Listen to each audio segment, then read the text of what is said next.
Semangat pagi. Hari ini kita berada di lahan yang rencananya mau kita tanami melon 2 hari sebelum tanam biji. Dan ini melanjutkan persiapan lahan dari 2 hari yang lalu, mulai dari pembersihan lahan dan sekarang sudah kita anggap selesai. Sekarang ini kita mulai menancapkan lanjaran. Pemasangan lanjaran ini kita lakukan lebih awal atas dasar pertimbangan mumpung ada Kang Darmaji di sini yang bantu. Mengingat di daerah kami kan sedang giat-giatnya musim tanam baik padi maupun bawang, sehingga dipastikan cari tenaga kerja agak sangat sulit. Nah, makanya mumpung ada Kang Darmaji biar Rian juga semangat ada kawan kerjanya. Biasanya ketal-ketul dewean. Untuk varietasnya yang sudah kita siapkan adalah Amanda. Tapi kalau Kang Darmaji bisa lama di sini, saya juga sudah siapkan bibit jumbo karena masih ada lahan kosong, tidak ada tanaman. Tapi kalau Kang Darmajinya nggak bisa lama di sini, ya sementara kita biarkan sajalah lahan itu, biar jadi lama istirahatnya, jadi tanahnya bisa menjadi stabil dan subur. Nah, ini dulu lahan sawah ya, biasa ditanami padi dan jagung, yang tekstur tanahnya itu sangat liat karena lebih banyak persentase lempungnya daripada pasirnya. Kalau siang itu kering seperti batu bata yang dipecah, jadi kalau jalan di atasnya itu sakit. Tapi setelah kita buat bedengan atau kita rubah seperti ini dengan cara disekop dan dinaikkan ke atas tanahnya untuk jadi bedengan, dan setelah ditanami cabai, tomat, kemudian kacang panjang, alhamdulillah sekarang tanahnya sudah mulai gembur. Bahkan saya anggap ini tanahnya sudah bagus ya, sudah luar biasa ini, mantep. Karena selama proses itu kan kita sambil melakukan recovery lahan ya, supaya bisa merubah sifat fisik dari tanah sawah yang tadinya sangat lempung. Nah, ini teman-teman bisa lihat kondisi tanahnya sekarang berbeda jauh di awal-awal ya. Nah, sudah remah. Ini insya Allah ya, kalau untuk kebutuhan pupuk bisa dibilang nggak banyak lah. Kemungkinan ini juga nggak pakai pupuk dasar, paling hanya kocor-kocor. Karena kalau lihat secara penampilan fisik maupun secara visualnya ini, tanahnya sudah cukup bagus ini. Karena setidaknya sudah 3 musim tanam ya. Kita recovery dengan pemberian topsas secara sering untuk kocoran. Ya insya Allah secara kesuburan biologisnya juga bagus. Apalagi ini habis ditanami kacang panjang yang otomatis akan membuat kondisi tanahnya itu banyak mengandung bakteri Rhizobium. Kemudian bahan-bahan organik yang tercampur di tanah itu nantinya biar jadi kerjaan bakteri yang sifatnya mengurai atau dekomposer, juga bakteri-bakteri lain. Nah, ini remuk kalau dipegang.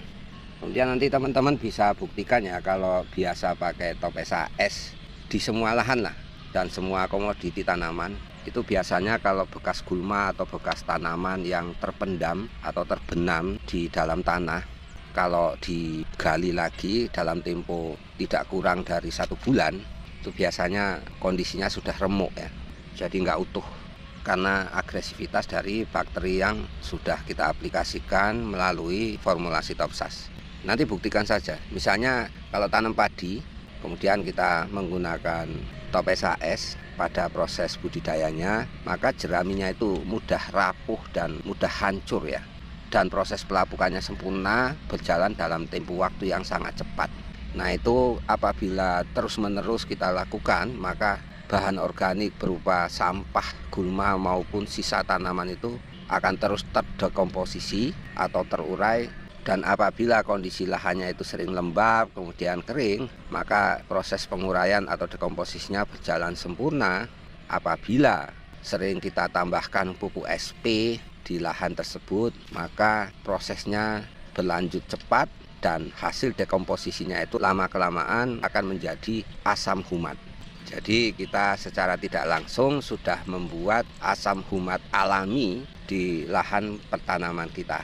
Nah, sebetulnya asam humat itu kan merupakan kata yang berdasar pada humus. Yang namanya humus itu kan merupakan pelapukan dari bahan organik, terutama tanaman maupun hewan. Nah, cuman dalam bentuk pabrikan diekstrak sehingga menjadi asam humat.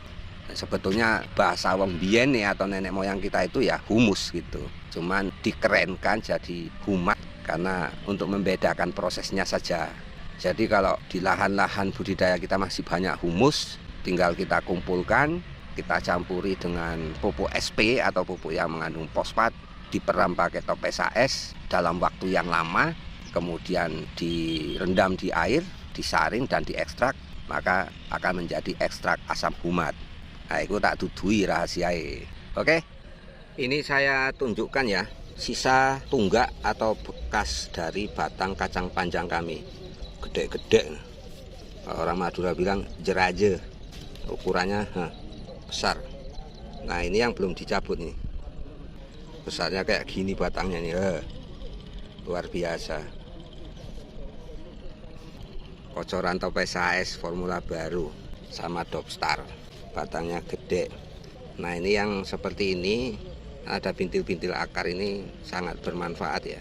Makanya lahan kalau sudah bekas ditanami jenis leguminose atau jenis kacang-kacangan, terutama kacang kedelai, kemudian kacang panjang, lahannya menjadi subur. Makanya kemarin meskipun hasilnya juga tidak terlalu banyak, bahkan bisa dianggap gagal ya, karena dengan perlakuan Dopstar kacang panjangnya itu tidak menghasilkan biji, akhirnya jadi seedless kacang panjang tanpa biji. Sementara kemarin itu kita tanamkan untuk pembenihan, makanya saya anggap gagal. Kemudian kalau dipanen hijau atau kacang sayur pun di sini peminatnya nggak ada, bahkan nyari pengepulnya yang bisa nampung kacang panjang untuk sayur aja pun susah, karena orang sini kurang terlalu mengkonsumsi kacang panjang. Setelah ditanam kacang panjang atau jenis leguminose kacang-kacangan lain, insya Allah tanahnya itu menjadi subur. Jadi kalau ada tanah-tanah bantet atau tanah yang padat gitu, yang terlalu lempung, ditanami kacang panjang dulu, insya Allah nanti tanahnya menjadi rapuh. Ini kan dulunya juga sawah yang kita sekop ya, dinaikkan untuk jadi bidingan. Nah, selama 2 musim, alhamdulillah tanahnya sudah jadi ya, sudah seperti ini. Jadi dia rapuh. Nah, padahal awalnya ini sangat liat banget ini, apalagi kalau kering. Sekarang insya Allah sudah jadi. Mengingat dulu ini lahan sering ditanami padi dan jagung, dimana kalau nanam jagung itu biasa orang-orang sini pakai tetes ya, akhirnya tanahnya jadi padat.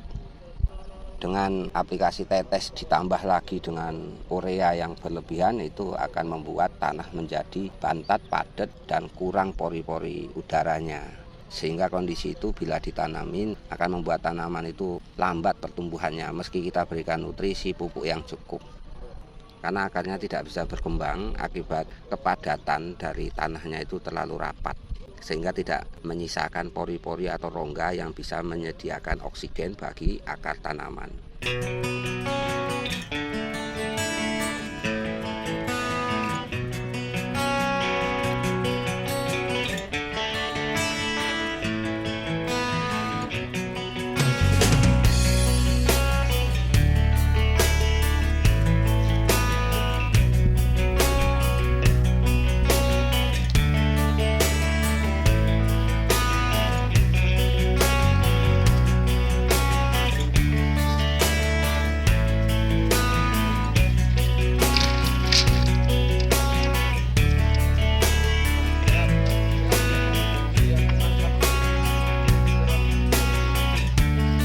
Darmaji mana tahu rapi dia. Darmaji kerjaan mana ada rapinya. Tapi kan enak dilihat.